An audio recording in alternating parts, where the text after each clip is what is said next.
Hello, today for review I've got a pretty affordable accessory. It's a Bluetooth cable by KB Ear, model that they've named S1.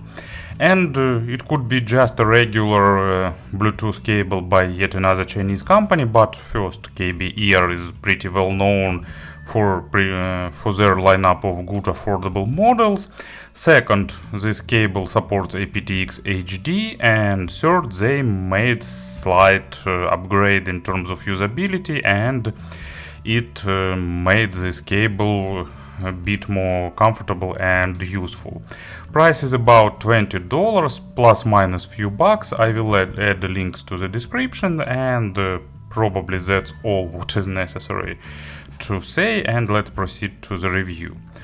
So, package is simple, it's white cardboard, brief information here. So, there are three versions: MMCX, 2-pin, and KS2 pin. It's 2 pins with a bit recessed pins. It's common used in many modern Chinese earphones. Inside, one will have a package with cable itself, and as usual it's pretty hard to pull it out, but after some usage I managed to do that. So also short manual, micro USB cable for charging, and actually cable itself. Let's pull it out. There were few versions of such cables before, but usually it was just a straight wire connecting two earpieces. But KB Ear added this thicker part, and it lies on your neck like a neck band, and provide a bit more comfortable and more steady fit. Probably it will be useful for those who practice some active exercises, but I'm not sure. But actually it stays more reliable on the neck. As usual, there are two parts. So left one is just solid, maybe there is a battery inside, maybe not, but all controls and stuff is located on the right part of wire. Here is micro USB used for charging. It's covered with a rubber cover. It charge took about 1 hour, and it will be enough for about 10 hours of work. It's pretty close to the figures stated on the website. I think that it's time now to adopt some wireless charging technologies. There is a microphone, and as usual 3 buttons. Volume, if you press them longer it tracks navigation, and as usual middle button is also used as a play pause, turn on and off, enter pairing mode, and so on and so forth. So it's common 3 button control schema. As you can see, LED, or maybe you don't see, LED is blinking, but it's not pretty bright. I've got MMCX version, so let's have some MMCX earpieces. It's a modded version of periodic audio beryllium. Nicely earphones nicely fitting for this cable, so it should be this way.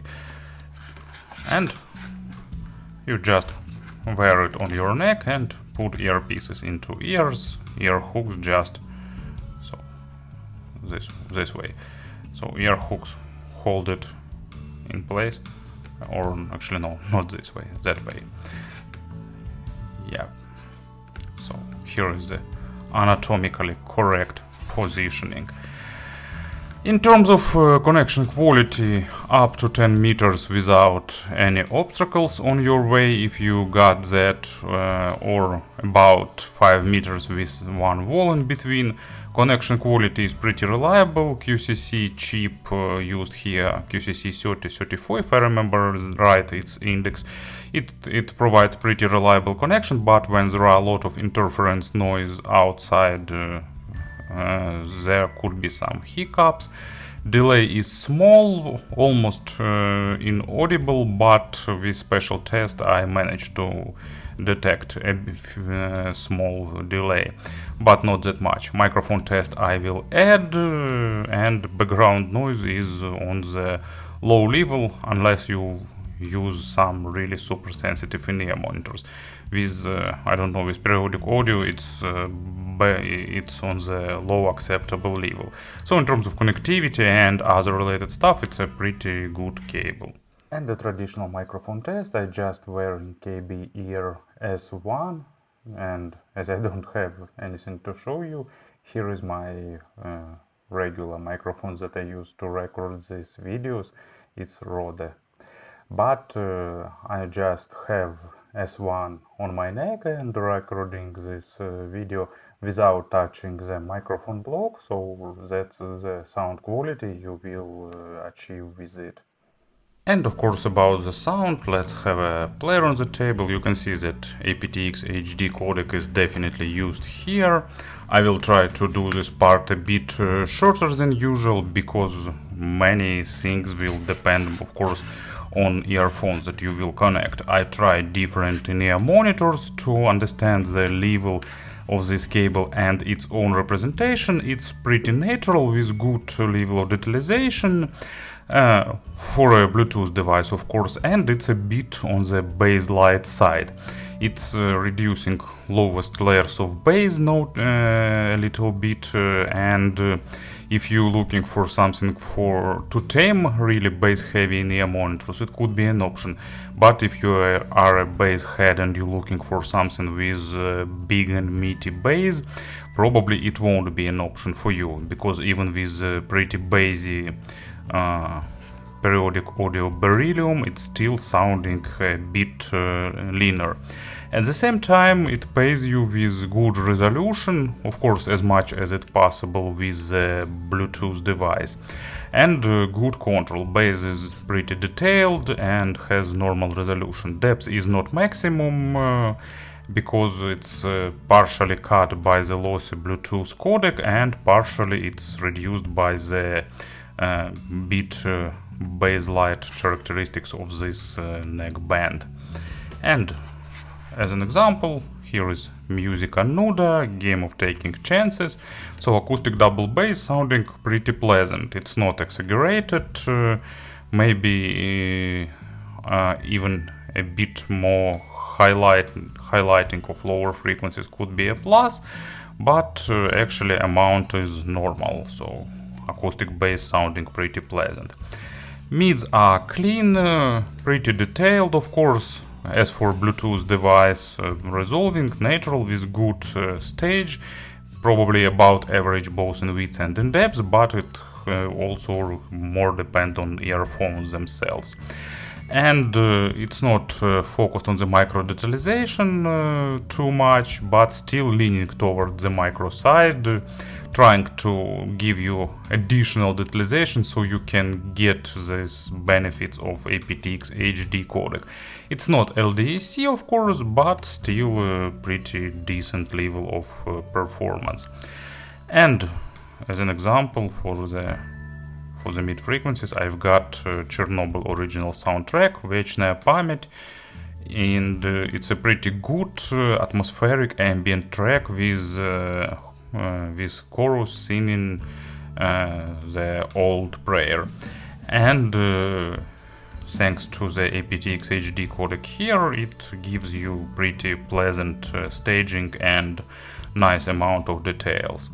And treble also has bit better extension comparing with regular AptX, but it's not at the level of wired connection even close, because AptX HD also cutting upper treble and reducing the treble extension. But resolution is pretty normal, as well as a sense of realism and attacks and decays. And I used a pretty complex track as an example. It's John Coltrane Locomotion. Of course, it requires wired connection and much more expensive in-ear monitors, but still, you know, it's the basic level of acceptable, so it's pretty listenable. If you are not super nitpicking, it's a normal level of enjoyableness. And to summarize once again, detailed for Bluetooth, neutral, and a bit bass light, bit leaning towards the mid and treble neckband or wire or adapter. Speaking about the comparisons, I don't have other such devices in the similar price range. I tested KZ cable sometime before, but it was much worse in terms of connectivity. It had more background noise, so it was much less enjoyable, and it was less detailed and more veiled. And speaking about the true wireless models, actually sound quality here is better with correction for the general representation. Usually inexpensive true wireless models are more focused on the bass and have less detalization. So if you're looking for something with more details, with more resolution, this adapter could be for you, especially if you don't need if you are okay with a bit bass light representation. So basically it's it's the only drawback. If I won't mention it that many times, because mid and treble resolution is okay for this Bluetooth device, and for $20 I couldn't wish more. So it was KB Ear S1. Thank you for listening and thank you for attention. Have a nice day.